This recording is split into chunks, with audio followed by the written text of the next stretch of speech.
Hey folks, Brian from Brian's Table here. I am currently in Colombo, Sri Lanka, and I apologize for the quality of the lighting, but I decided I'm just going to go on a city tour and see some of the sights. So I have a guide with me, and hopefully you get to share some of these experiences with me, and let's go ahead and take in some of the sights of good old Colombo.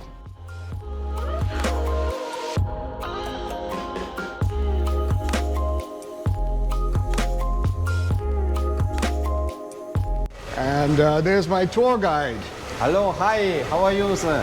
And your name is? I'm Dhananjay. Excellent. And Dhananjay, where are we off to first? Okay, so we will start the Colombo city tour. We can start from Colombo 1. This is the heart of Colombo. Yes. So then we will, under inclement weather, Right. So we will move to the Gangaramaya Temple and we will go inside and you can see the beautiful structure. It's a typical Sri Lankan style. Okay. So we will go there. Okay. Then we will start the city tour from that point. Fantastic. Let's go. Thank you, Dhananjay. Hi there.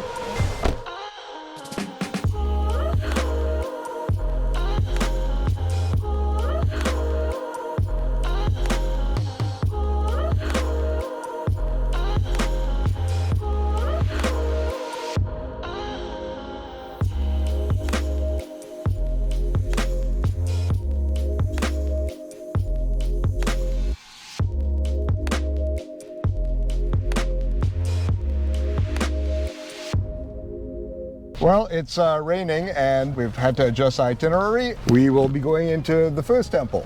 So now we are here in Gangaramaya Temple. So we are going to visit the temple and see the temple structure, go inside. Okay, fantastic.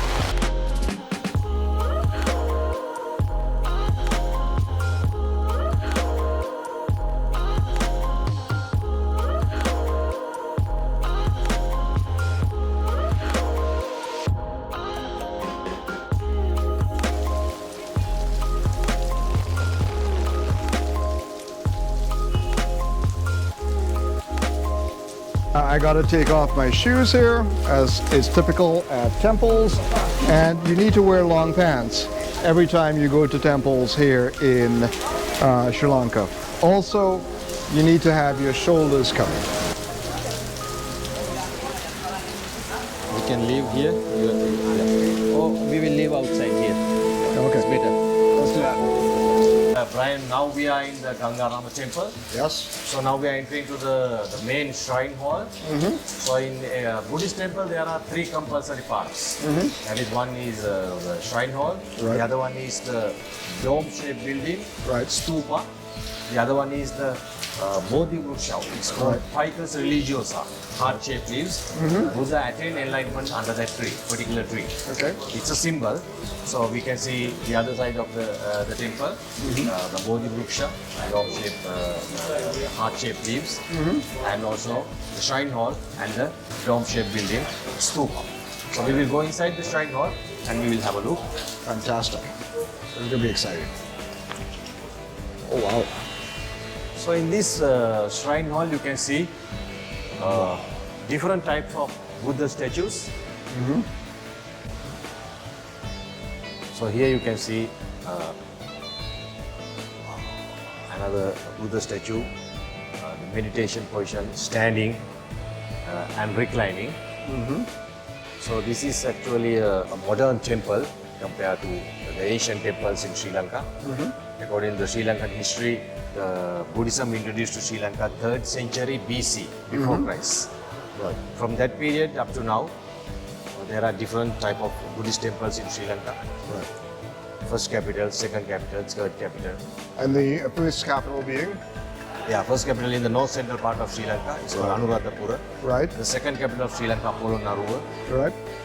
And finally, the capital shifted to Kandy.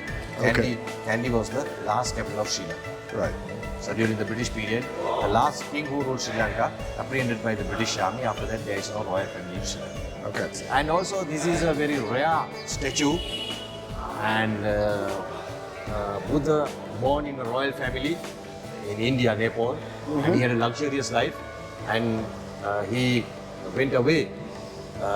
He abandoned the luxurious lifestyle and he attained enlightenment, and after he became Buddha, he came to see his son. And after that, his son again came and requested him that don't leave them again. So that's the symbol of this statue. Okay. But actually, according to the Buddhist history, so he after he attained enlightenment, he abandoned everything, and he reached the highest level we call nirvana. Cannot see properly. The one behind the Buddha Buddha statue. Right. Actually, if we go to the other side, I think you can get a clear picture. Yeah, let's go. Right. Are you okay getting a little wet? Yeah. You see the advantages to being barefoot. Right. This is called Stupa. Stupa is a dome-shaped building. In Sri Lanka, there are two types of dome-shaped buildings. We call sacred Stupa and memorial Stupa. We call it sacred Stupa. Okay.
So Brian, this is the tree actually.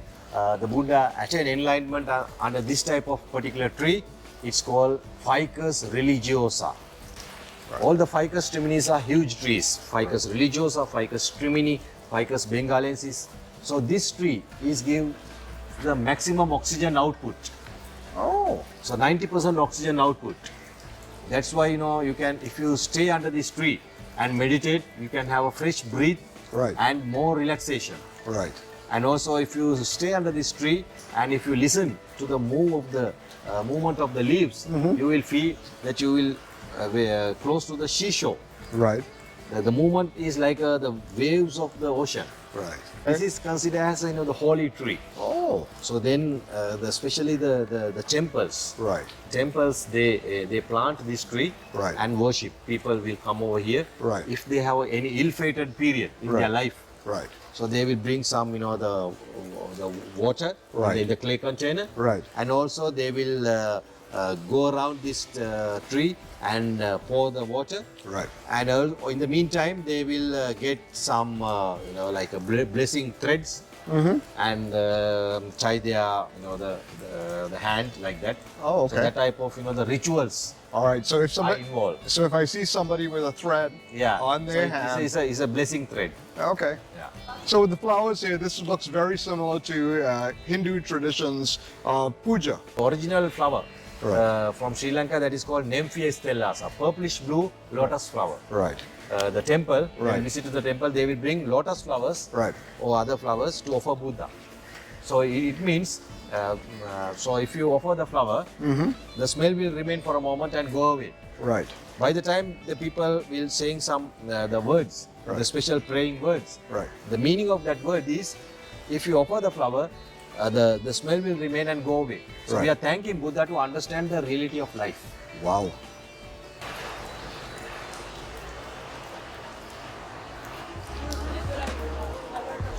Sorry. He's very good. Are we allowed to walk around here? Yeah. Are you from India? No, I'm from Canada. You're from Canada. He's also from Canada. Calgary. Yeah. Hey, you see, you go all the way from Canada to meet up other Canadians. You okay being on camera? Okay. All right. Do you like Sri Lanka so far? I got in early on this week, but I have had a long relationship with Sri Lanka because of cricket.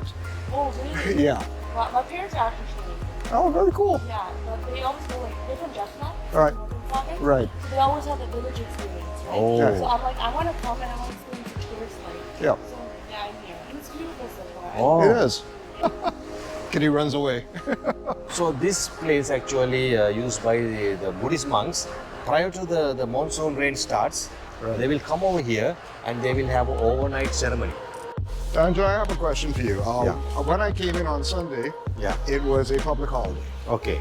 So every time there's a full moon in Sri Lanka, Yes. there's a holiday. Yeah. So tell me about that. Yeah. Full moon day is a meaningful religious ritual conducted by the Buddhist devotees. According to the Buddhist literature, Buddha born in full moon day, enlightened also in the full moon day, and passed away also in the full moon day. Okay. And another thing, folks, on religious holidays in Sri Lanka, no alcohol sales. Yes, yes.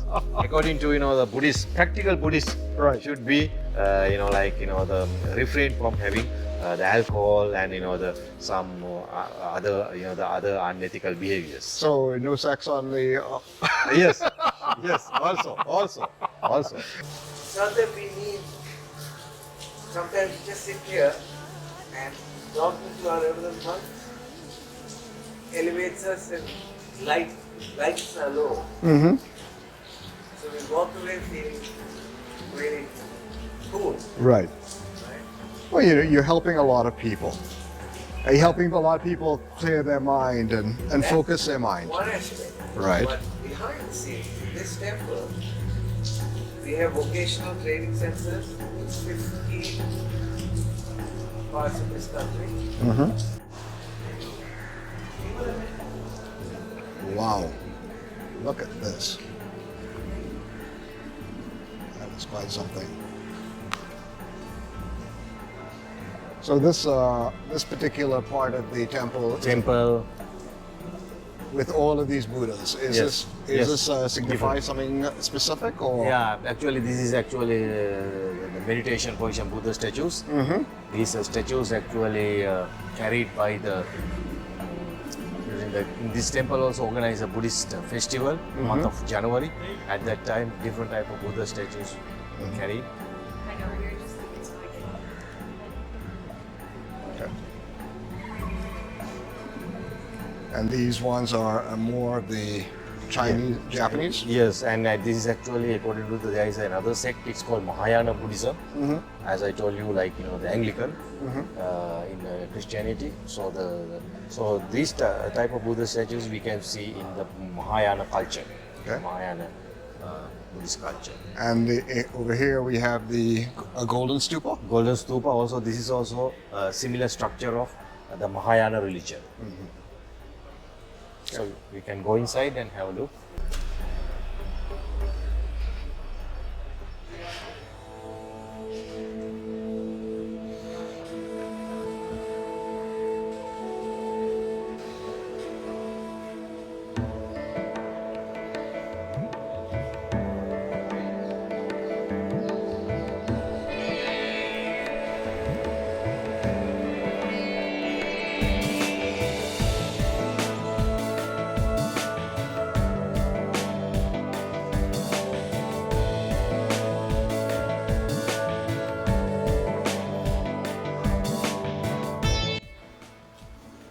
So this is a rare statue here.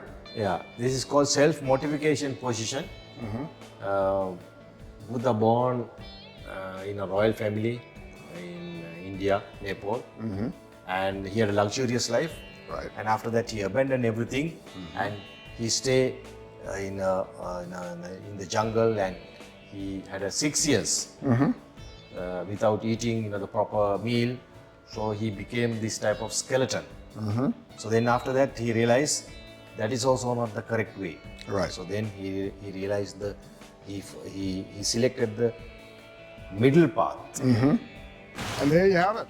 We just wrapped up at Gangaramaya Temple. It's beautiful, and Very educational experience, all about the Buddhist religion and also its context within Sri Lankan life.